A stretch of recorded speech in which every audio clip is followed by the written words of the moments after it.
రాహుల్ గాంధీ 2 రోజుల హైదరాబాద్ పర్యటనకు అంతా సిద్ధమైంది.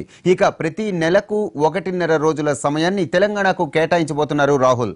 2 ఏళ్ల తరువాత రాహుల్ రాష్ట్రానికి వస్తున్న తరుణంలో పకడ్బందీగా షెడ్యూల్ రూపొందించారు. సాదాసీదాగా ఉండాలనే రాహుల్ నిర్ణయించుకోవడంతో హరిత ప్లాజాలో బసకు ఏర్పాట్లు చేశారు.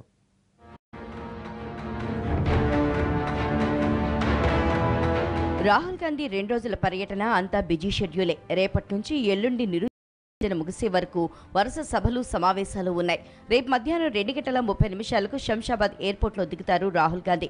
అక్కడ నుంచి భారీ ర్యాలీగా క్లాసిక్ కన్వెన్షన్కు వెళ్తారు. అక్కడ గంట పాటు ఉంటారు.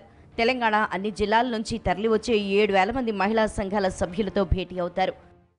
ఈరోజు తెలంగాణ రాష్ట్రంలో పరిస్థితి మహిళా సంఘాలది ఎట్లున్నదంటే, వడ్డీ లేని రుణాలు లేవు. దాదాపు 2,000 కోట్ల డబ్బులు ఇంకా రాష్ట్ర ప్రభుత్వం ఈ యొక్క సంఘాలకి అప్పుగా ఉంది. అభయహస్తం తీసేయడం జరిగింది. బంగారు తల్లి పథకం కూడా తీసేయడం జరిగింది. కేసీఆర్ గారు ఈ 4.5 సంవత్సరాల్లో ఈ యొక్క మహిళా సంఘాల యొక్క నడ్డి ఇచ్చినాడని చెప్పి మేము సూటిగా ఆరోపిస్తున్నాం. రేపు మా జాతీయ అధ్యక్షులు రాహుల్ గాంధీ గారు మా శంషాబాద్ గ్రామానికి ఈ క్లాసిక్ కన్వెన్షన్ ప్రాంగణానికి రావడం జరుగుతున్నది. ప్రతి ఒక్క మహిళా సంఘానికి ₹1,00,000 డబ్బు ఉచితంగా ఇవ్వబోతున్నాము. అంటే ప్రతి మహిళకు 10,000 రూపాయలు ఇవ్వబోతున్నాం మహిళా సంఘాలు ఉన్నవారికి. మహిళా సంఘాల సభ్యులతో సమావేశం ముగిసిన తర్వాత శేర్లింగంపల్లి నియోజకవర్గ సమావేశానికి వెళ్తారు రాహుల్. తన కోసం ఏర్పాటు చేసిన ప్రత్యేక బస్సుల్లో పార్టీ ముఖ్య నేతలతో కలిసి 29 కిలోమీటర్ల దూరం బస్సు యాత్ర చేస్తారు. సాయంత్రం 5:15 శేర్లింగంపల్లి సభా ప్రాంగణానికి చేరుకుంటారు. కోస్తా రాయలసీమ వాసులు ఎక్కువగా ఉండే ప్రాంతం కావడంతో పార్టీ ఈ నియోజకవర్గాన్ని ఎంచుకుంది. ఏపీకి ఇచ్చిన హామీలతో పాటు తెలంగాణలో ఉన్న సీమాంధ్రులకు కాంగ్రెస్ పార్టీ ఏం చేయబోతోందనేది రాహుల్ ప్రకటన చేస్తారు. శేర్లింగంపల్లి సభ ముగిసిన వెంటనే అదే బస్సులో సీఎం క్యాంప్ కార్యాలయం సమీపంలో ఉన్న హరిత ప్లాజాకు చేరుకుంటారు. అక్కడే రాత్రి బస చేస్తారు.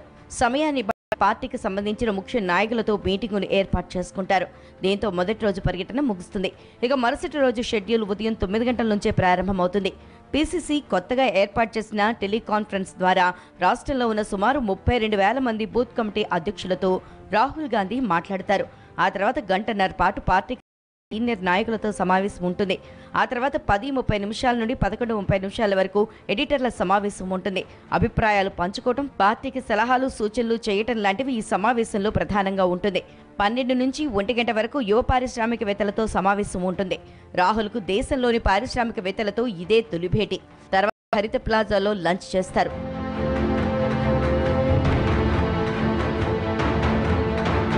మధ్యాహ్నం 3 గంటల నుంచి తిరిగి షెడ్యూల్ ప్రారంభమవుతుంది.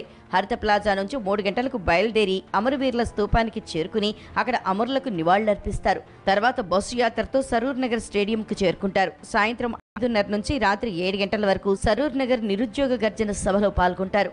సరూర్ నగర్లో బహిరంగ సభ ముగిసిన వెంటనే నేరుగా శంషాబాద్ ఎయిర్పోర్ట్కు చేరుకుంటారు. రాత్రి 8 గంటలకు ఢిల్లీ ఫ్లైట్ ఎక్కుతారు రాహుల్ గాంధీ.